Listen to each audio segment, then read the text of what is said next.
En la parte del sistema cardiovascular como lineamientos también tenemos en consideración la semana 4 y viene del mesodermo, ¿verdad? Del mesodermo esplácnico lateral. Es lo que teníamos ya mapeado, no desde el intermedio, no del paraxial, sino del mesodermo de la capa esplácnica, ¿sí? Del mesodermo lateral. Y cuando se empiece a generar lo que vendría a ser la localización, que tiene que ser en el área cefálica, porque es ahí donde se va a ubicar, vamos a poder reconocer que se va a formar la cavidad pericárdica. Así de esa manera que la migración celular va a favorecer lo que vendría a ser la formación de la cavidad pericárdica. Este mesodermo va a tener ciertas regiones que van a ser las regiones formadoras del corazón. Ya en los libros en realidad es en inglés con HFRS, de las siglas en inglés Part Formation, justamente Regions, pero en español serían las regiones formadoras del corazón, ¿no? Y estas son las que al final van a favorecer de que exista una diferenciación celular. Eso como generalidades. Y otro aspecto importante, aparte de la angiogénesis que ya habíamos conversado, es la formación justamente de lo que vendría a ser la parte, así como existe la parte de la cavidad, la parte del endocardio, ¿no? El endocardio en el corazón va a provenir del tubo digestivo que se va hipertrofiando. Es la parte mucho más interna y está relacionado al tubo digestivo que se va hipertrofiando y que a partir del mismo se va a ir remodelando para formar el endocardio. Eso es importante porque la parte justamente final que vamos a ver en el esquema ahorita va a estar relacionado con esto, ¿ya? Así que tengámoslo en consideración. Entonces aquí en esta imagen vamos a ver. Podemos ver en esta imagen, en la imagen A, en el día 18, podemos observar el mesodermo, ¿verdad? Aquí está el ecto, meso y el endo. El mesodermo, miren esa línea, dice en la placa lateral, ¿no? El mesodermo en la placa lateral, pero justo en lo que vendría a ser la ala o la región esplácnica. Eso vemos. Y vemos de qué está ubicado y va a ir progresando lo que vendría a ser la formación de la cavidad que habíamos conversado. En la segunda imagen podemos observar de que empiezan a aparecer las células, ¿no? A nivel mesodérmico, con las siglas HFR que les había dicho de las regiones formadoras del corazón, las cuales van a migrar y van a favorecer lo que vendría a ser la aparición del tubo cardíaco primitivo. A medida que va avanzando lo que vendría a ser justamente los días, aproximadamente por el día 20, vamos a observar que estas áreas formadoras del corazón se fusionan, ¿no? Mírenlo, se fusionan en uno solo y en la parte de lo que vendría a ser el endodermo, por eso le dice, miren, la región endodermo que se hipertrofia del tubo digestivo va a favorecer, ¿qué les dije hace un ratito? A favorecer la formación del endocardio. Y acá se ve mejor, miren, cómo forma lo que vendría a ser la parte del endocardio.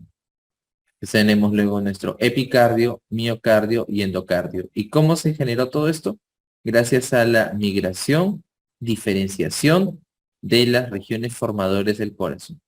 Y ahí lo vemos. ¿Y por qué es importante esta región que se va a ir dando gracias a la propagación e hipertrofia? Porque van a favorecer la aparición de las células endoteliales.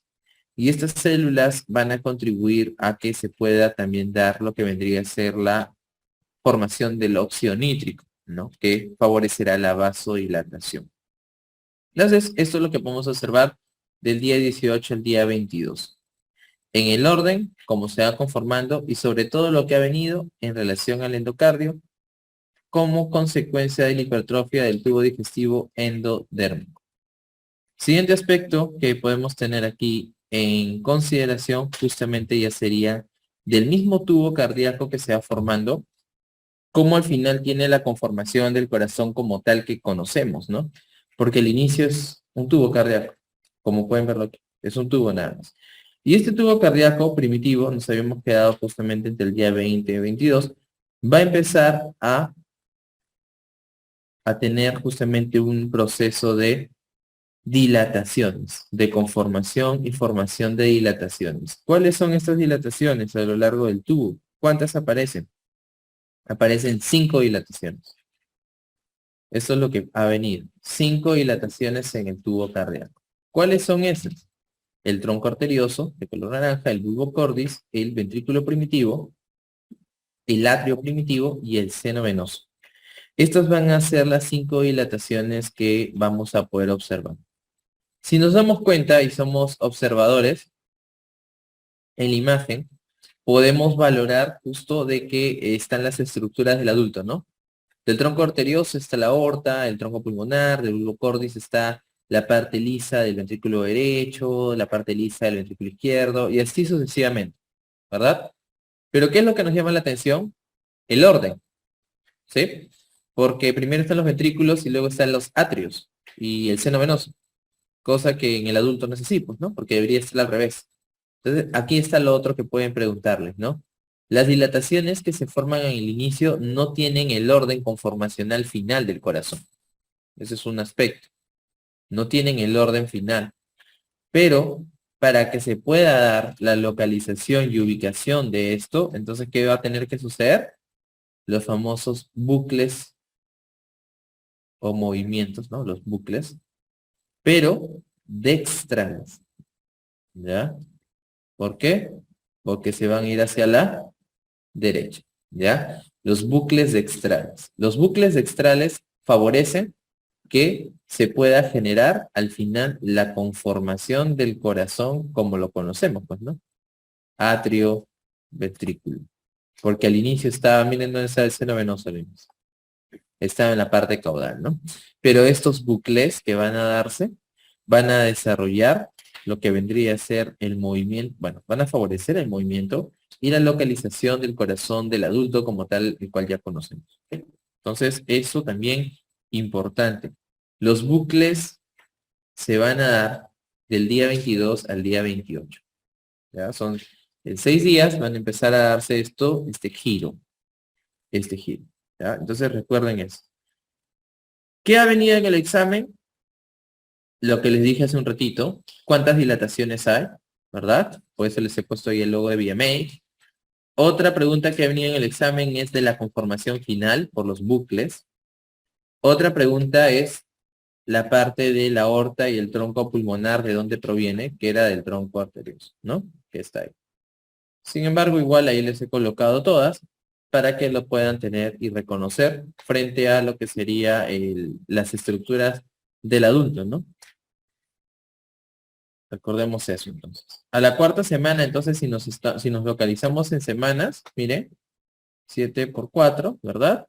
Ya estamos valorando de que el corazón tiene la conformación, todavía no en su desarrollo total, pero ya mucho más estructural, anatómica, para favorecer su función. Por eso que podemos reconocer que el corazón es el primer órgano funcional. Por esa razón es el primer órgano funcional. ¿Ya?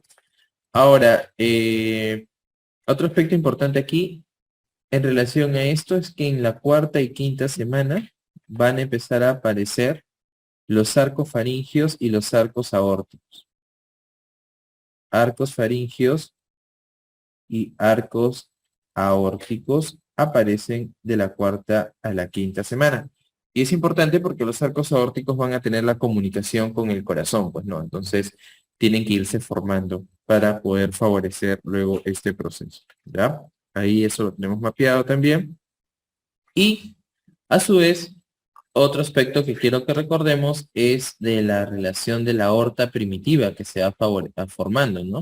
Porque va a formarse una aorta primitiva, como habíamos visto, del tronco arterioso, que va a tener una disposición dorsal. Por esa razón, tenemos que tener en consideración que la conformación que se va dando y la migración de las células van desde atrás hacia adelante, ¿no? Por su localización dorsal, ¿ya? Eso también ahí ténganlo. Y bueno, va a ir formando los diferentes vasos para poder favorecer lo que sería la irrigación. Ahora vamos a ir, luego de reconocer la formación como tal del tubo, las dilataciones, algunos aspectos representativos de lo que sería la parte ya de diferenciación y segmentación anatómica. Porque miren aquí en esta imagen, aquí está el tronco, ¿verdad? Como uno solo. Pero nosotros sabemos que tiene que ver un tronco aórtico, ¿no? Y está la parte de la aorta, disculpen, y el tronco pulmonar, ¿no? La pulmonar y la aorta. Entonces, ¿cómo esto se va a dar? Porque se forma un tabique. Igual en el atrio está como uno, el ventrículo está como uno, pero tienen que darse la formación de los septum, ¿no? Por esta razón, ahí les voy a mencionar también los aspectos más representativos de estos para que lo puedan ustedes tener en consideración. ¿Cómo se forma el tabique aórtico pulmonar? La respuesta de las células de la cresta neural. Eso es lo que tienen que reconocer. ¿Cómo se va a dividir? Porque las células de la cresta neural son las que van a empezar a migrar y van a contribuir en que este tronco, que es uno, que lo están viendo de color naranja, como ven ahí, va a recién a dividirse, como lo conocemos, ¿no? ¿Estamos bien? Esta es la respuesta. Esto es lo que va a venir. De las células de la cresta neural. ¿Qué es lo que sucede? Estas van a migrar, miren en el dibujo, ¿no? Migran, están de color morado, migran. De la región, ¿se acuerdan que les había dicho? Dorsal, ¿no?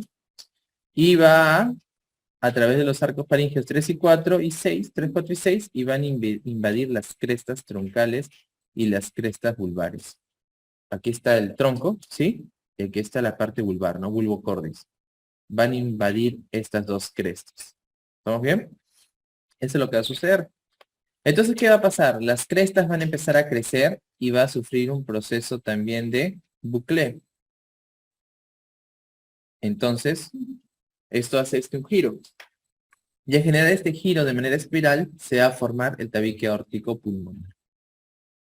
¿Ya? Entonces, el tabique va a dividir en qué cosa? El tronco y el bulbo en aorta y tronco pulmonar. Eso es lo que tienen que recordar de aquí. Preguntas, ¿de dónde viene? De las células de la cresta neural. Va a sufrir un giro. ¿Estamos bien? Solamente el tronco no, también contribuye la parte del bulbo cordis. Y al generarse este giro, favorece la formación de la aorta y el tronco pulmonar. ¿Sí? No es tan complicado. Ahí está.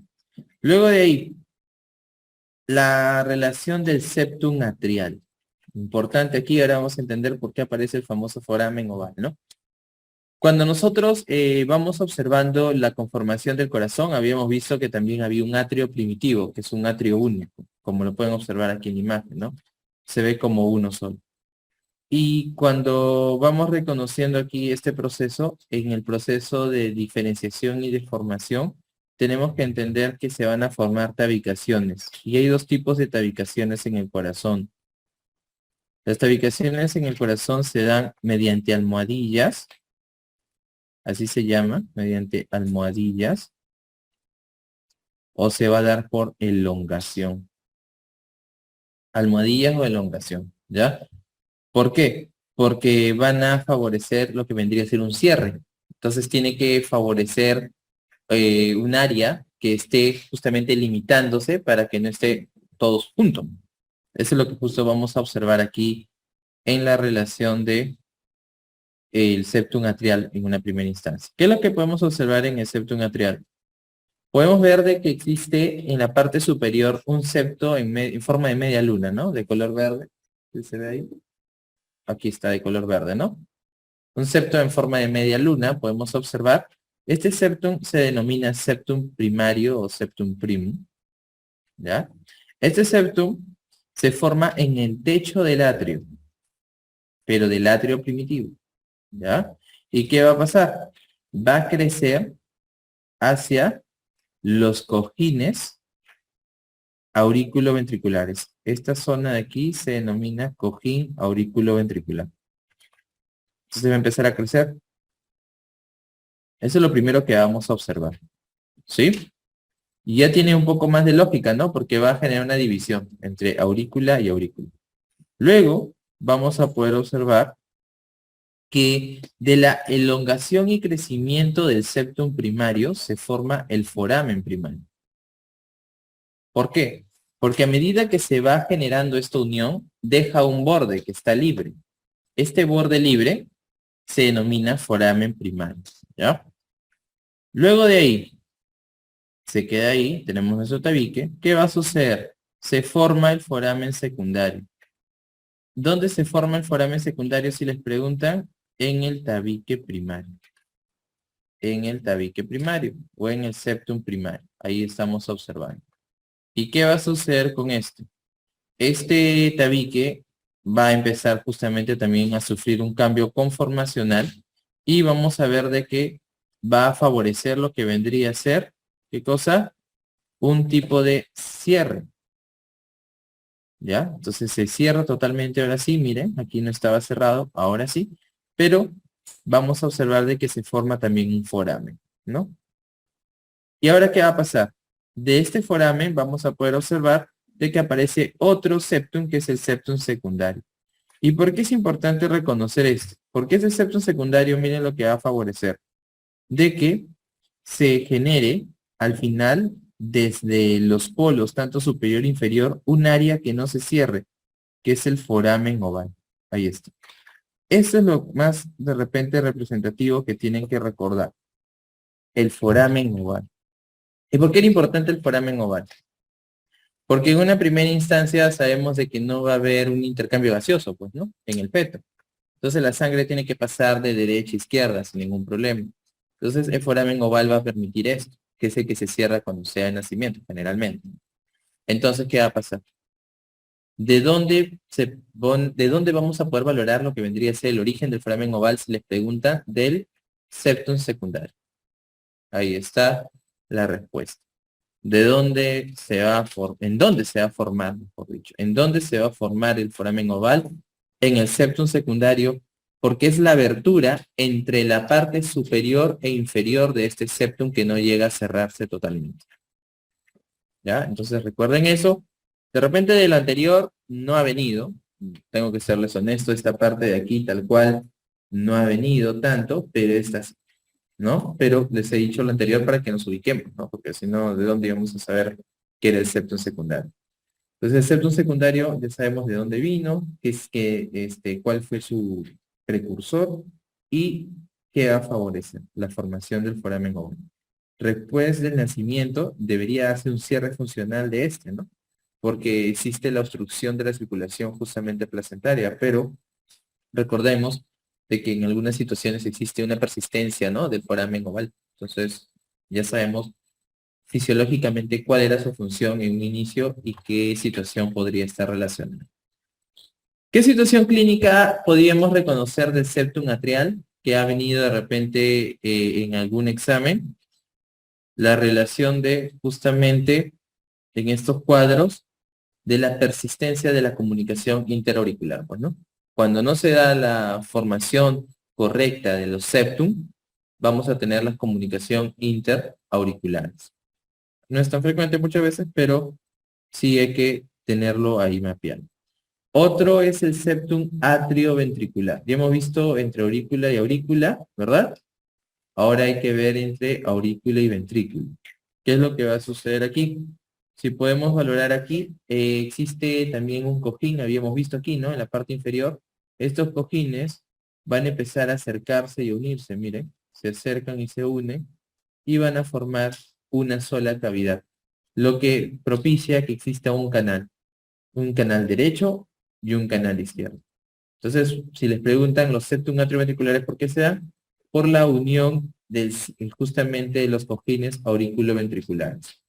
Eso es lo único que ahí tienes que recordar. Se aproximan, se unen y se cierran. ¿Qué situación clínica podríamos recordar aquí?